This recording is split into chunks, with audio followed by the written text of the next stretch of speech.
you like the 25 and under Pinot Noir video so much, we're going to talk Cabernet Sauvignon today.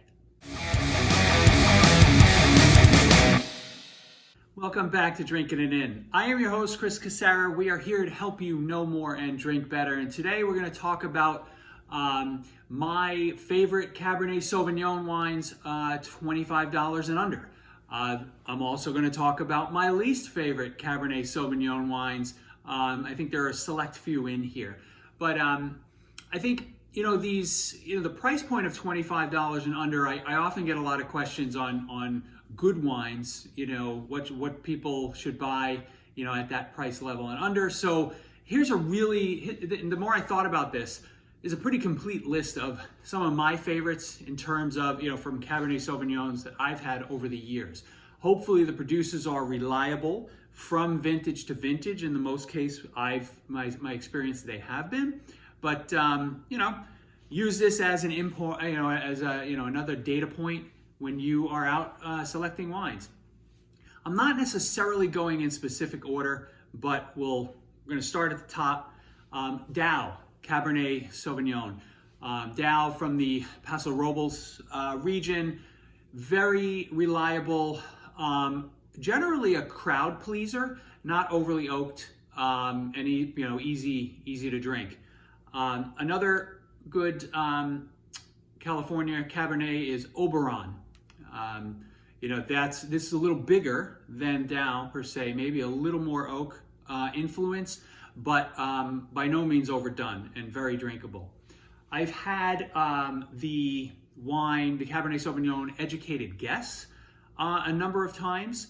I'm trying to think if this is this might be a blend from different areas of Napa Valley, but really another crowd pleaser, right? So any of these wines that I tend to like and I'm describing, they're generally really good for groups. So whether that's out at dinner or having people over, very rare that you're going to have people who don't gravitate towards these wines. Another couple big brands that I generally have success with, St. Francis and Decoy Cabernet Sauvignon. Some people go nutso for Decoy Cabernet Sauvignon. I don't go that crazy for it, but it's a crowd pleaser. I've had a few different vintages, few different experiences, and they've always been positive. Uppercut. Used to be one of my favorites. Used to sort of be our house Cabernet Sauvignon.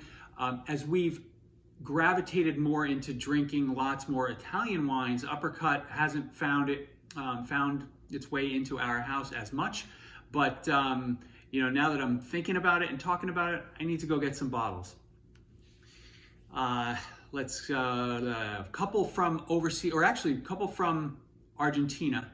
I think both of these are from Argentina. Acheval Ferrer and Zuccardi. Cabernet Sauvignons from Argentina have been really growing on me, and these are two really good examples. Very wide distribution and just delicious wines. Louis Martini is another favorite. This one can get oaky, right? It can get oaky, luscious, big and bold, but I feel like for a big brand, they really do, they make really good wines, and I still enjoy those year after year. Let's see, I've got a couple more. I'm looking at my notes here because there were obviously a lot. Substance Cabernet from Charles Smith winemaker in Washington. Very easy to find, $14 usually, another crowd pleaser. The Liberty School Cabernet, I've had a lot of success with. That is more middle of the road in terms of weight, right? So it's again not overly oaky or big or dense, right? More medium weight, shall we say. And then last but not least, on the ones that I always enjoy is Robert Oatley Cabernet. This is from Australia. Now, Australian Cabernet Sauvignons can be sneaky, and it's something I'm exploring a little more lately or more recently. Robert Oatley, really good producer, really good results with that one. I have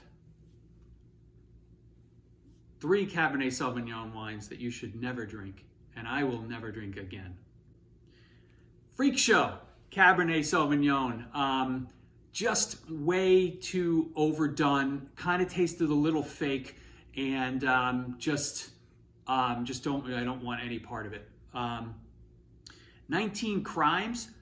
Good Lord, I had one of these, I think I had a glass of these once. You know, you buy those, the bottles look they're so much fun, right? And because you got this like old mugshot on it, but I think there were 19 crimes against humanity that happened in the overall process of making that wine. Just like I haven't tried that whole product line, and because of my experience with their Cabernet and one of their other wines, I mean, I'm just not going to. Now maybe you like it, but I would never drink that stuff again. And then there was one time I was at an Italian restaurant that has, a so-so wine program. I wanted a glass of Cabernet, and I said, well, I'd love a glass of Cabernet Sauvignon.